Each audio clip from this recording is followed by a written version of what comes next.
Everyone, welcome back to my channel. आज हम solve करेंगे क्लास 12th का इकोनॉमिक्स का पेपर। HPSC बोर्ड है, ये है सेट डी। तो आप मिला लीजिए कि किसके कितने क्वेश्चंस ठीक हैं। सेक्शन ए दिया हुआ है जो कि 40 मार्क्स का है। माइक्रो इकोनॉमिक्स के ऑब्जेक्टिव टाइप क्वेश्चन दिए हुए हैं। फर्स्ट क्वेश्चन इज, जब उत्पादन स्तर शून्य होता है तो उस समय परिवर्तनशील लागतें होती हैं। तो गाइज इसका आंसर आएगा सी, यानी कि शून्य। ये इंग्लिश में भी दिया हुआ है, दोनों ही मीडियम में है, Hindi and English. When the production level is zero then variable cost is. तो गाइज जब प्रोडक्शन का लेवल ज़ीरो होता है तो जो हमारी वेरिएबल कॉस्ट है वो ज़ीरो होगी। ठीक है। नेक्स्ट क्वेश्चन है, in the perfect competition the price of commodity is determined by. पूर्ण प्रतियोगिता में वस्तु की कीमत का निर्धारण करती है। तो आपको 4 ऑप्शंस दिए हुए हैं। तो गाइस इसमें आपकी जो डिमांड है और सप्लाई है दोनों ही करती हैं। ठीक है, तो इसका आंसर भी होगा सी। थर्ड क्वेश्चन है, बाजार कीमत का निर्धारण किया जाता है। तो ऑप्शन दिया हुआ है अल्पकाल में, दीर्घकाल में, अति अल्पकाल में, उपरोक्त सभी। तो गाइस बाजार कीमत का निर्धारण अति अल्पकाल में किया जाता है, यानी कि in the very short run में किया जाता है। Next question is, when marginal production is increasing then the total production is. जब सीमांत उत्पादन बढ़ रहा होता है तो जो कुल उत्पादन है वो बढ़ती दर से बढ़ता है। तो गाइस इसका आंसर हो जाएगा आपका डी। नेक्स्ट क्वेश्चन इज, उपभोक्ता का प्रभुत्व होता है, यानी कि consumer dominance is in.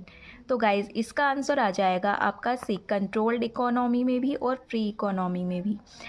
Next question is, when the demand curve is parallel to OX then elasticity of demand will be. जब मांग वक्र OX के समांतर होता है तब मांग की लोच होती है। तो गाइज इसका आंसर आ जाएगा आपका ए, यानी कि infinite, Anant. Next question is, when other things remain same equilibrium price of A commodity will be when it's demand will be decrease. Means अन्य बातें समान रहने पर किसी वस्तु की मांग कम होने पर उसकी संतुलन कीमत बढ़ जाती है। ओके। नेक्स्ट क्वेश्चन इज, वस्तु की कीमत व मांग के बीच कैसा संबंध होता है। आई मीन आपको रिलेशन बताना है प्राइस और डिमांड के बीच। तो उनका जो रिलेशन होता है वो होता है इनवर्स, यानी कि विपरीत। ओके।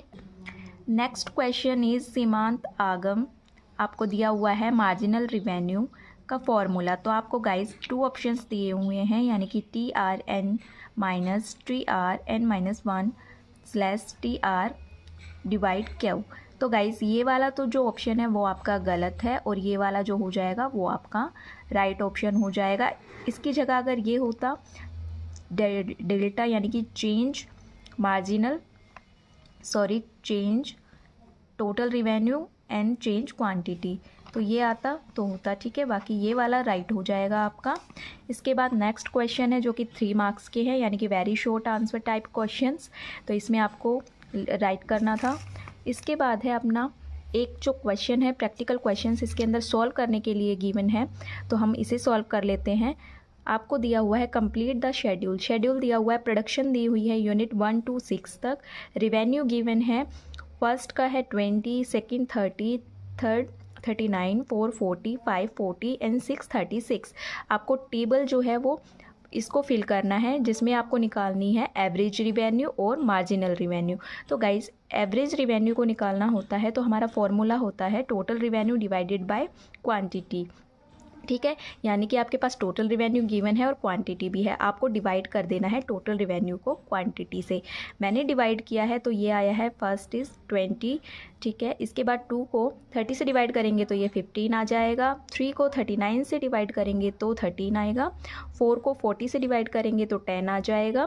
5 को 40 से डिवाइड कर देंगे तो 8 आ जाएगा। 6 को 36 से डिवाइड करेंगे तो 6 आएगा। ठीक है, एंड उसके बाद निकालना है आपको मार्जिनल रिवेन्यू, यानी कि सीमांत आगम। तो सीमांत आगम का फॉर्मूला होता है TRN माइनस TRN-1, यानी कि टोटल रिवेन्यू है गाइज ये, जो TR से डिनोट हो रखा है।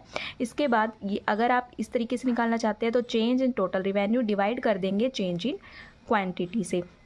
ठीक है, तो आपके पास टोटल रिवेन्यू तो गिवन ही है, बस आपको माइनस करते चलना है। तो माइनस कैसे करेंगे, 20 का तो आप 20 ही लिख देंगे या फिर आप डैश करके भी छोड़ सकते हैं।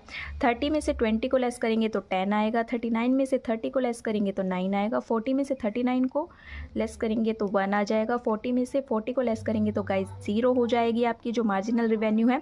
इसके बाद 36 में से 40 को लेस करेंगे तो आपका आएगा -4। तो आप ये चेक कर लीजिए, मिला लीजिए कि किसने कितने क्वेश्चंस ठीक किए हैं और कितने गलत किए हैं। नेक्स्ट क्वेश्चन करते हैं। इसके बाद गाइज आपको 4 मार्क्स के और 6 मार्क्स के क्वेश्चन दिए हुए हैं जो कि सेक्शन ए का पार्ट है। इसके बाद आता है सेक्शन बी। ठीक है, ये भी 40 ही मार्क्स का है। टोटल मार्क्स जो होते हैं आपके एग्ज़ाम के वो 80 मार्क्स होते हैं, तो 40 में आए हुए हैं। सेक्शन ए आपका माइक्रो था और सेक्शन बी आपका मैक्रो है। इसके बाद इसका फर्स्ट 18 क्वेश्चन है कि if MPC 0 then value of multiplier K is, यदि MPC 0 है तो गुणक के का मूल्य होगा। तो गाइस इसका आंसर हो जाएगा ए यानी कि 1। ठीक है, नेक्स्ट क्वेश्चन इज लाभ की आशा से प्रेरित होकर किया गया निवेश कहलाता है, यानी कि investment motivated by the hope of profit is called. इसका आंसर आएगा बी, इंड्यूस्ड इन्वेस्टमेंट, प्रेरित निवेश।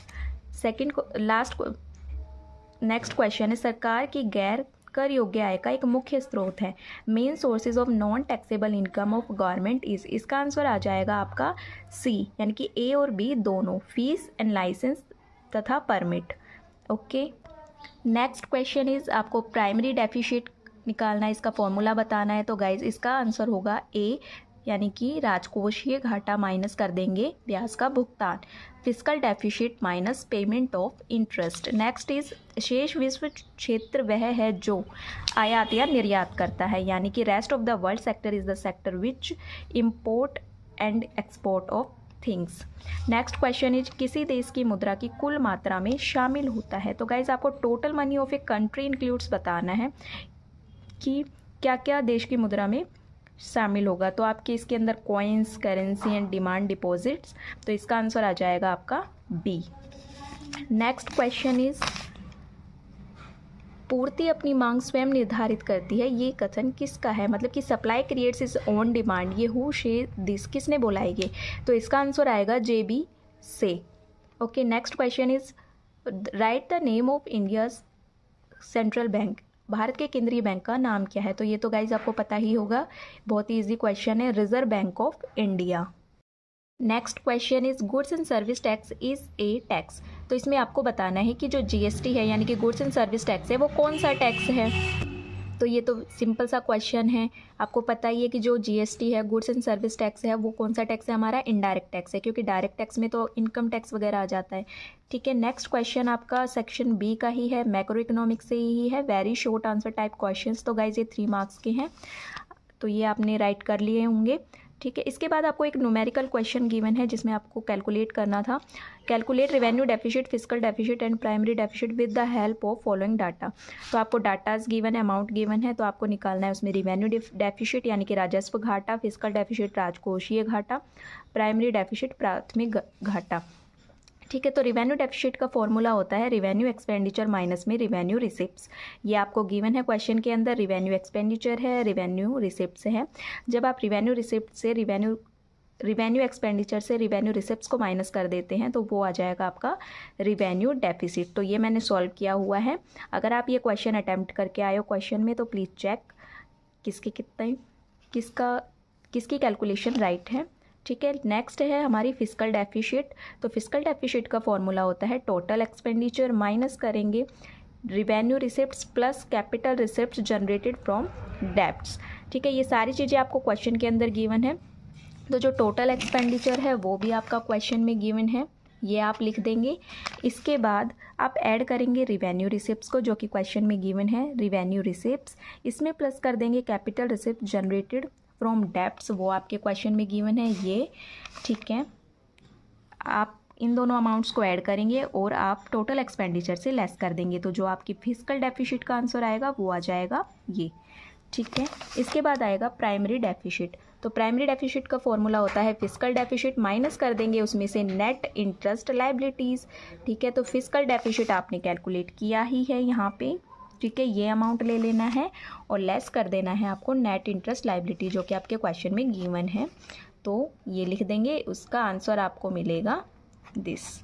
ओके, यानी कि प्लस हो जाएगा ये, क्योंकि ये माइनस में है आया है आपका, और माइनस करेंगे तो माइनस माइनस प्लस होता है, तो आपका आ जाएगा दिस आंसर। और ये आंसर गाइस आपके करोड़ में है, तो आप ये मेज़र कर लेना आप कितना लिख के आए हो। ठीक है, इसके बाद नेक्स्ट क्वेश्चन पूछा है जो कि 3 मार्क्स का ही है, कि आपको इसके अंदर फॉर्मूलेस बताने हैं। Average propensity to consume, marginal propensity to consume, average propensity to save. ठीक है, यानी कि औसत उपभोग प्रवृत्ति, एपीसी। एपीसी का फॉर्मूला होता है सी डिवाइडेड बाय वाई। सी को हम डिनोट करते हैं कंजम्पशन, वाई को इनकम। ओके, नेक्स्ट है आपका मार्जिनल प्रोपेंसिटी टू कंज्यूम, यानी कि एमपीसी। तो एमपीसी का फॉर्मूला होता है हमारा change C and change Y, यानी कि इसको हम डेल्टा डिनोट करते हैं। फॉर्मूला हो जाएगा चेंज इन कंजम्पशन, सी आपका कंजम्पशन होता है, और चेंज इन इनकम, वाई आपका इनकम होता है। नेक्स्ट है एवरेज प्रोपेंसिटी टू सेव, यानी कि एपीसी, औसत बचत प्रवृत्ति। तो इसमें सेविंग पूछा है, तो saving divided by income, S को सेविंग लिखना है और वाई को इनकम लिखना है। ठीक है, उसके बाद आपके शॉर्ट आंसर टाइप क्वेश्चन आ जाते हैं जो कि 4 मार्क्स के हैं। ठीक है, इसमें आपको थ्योरी वगैरह लिखनी थी। इसके बाद आपका एक न्यूमेरिकल क्वेश्चंस और दिया हुआ है जो कि आपके नेशनल इनकम से है। आपको इसमें तो आपको मेथड दिया हुआ है, प्रोडक्शन मेथड दिया हुआ है, और इसके अंदर आपको क्या निकालना था, डोमेस्टिक इनकम निकालनी है और नेशनल इनकम निकालनी है।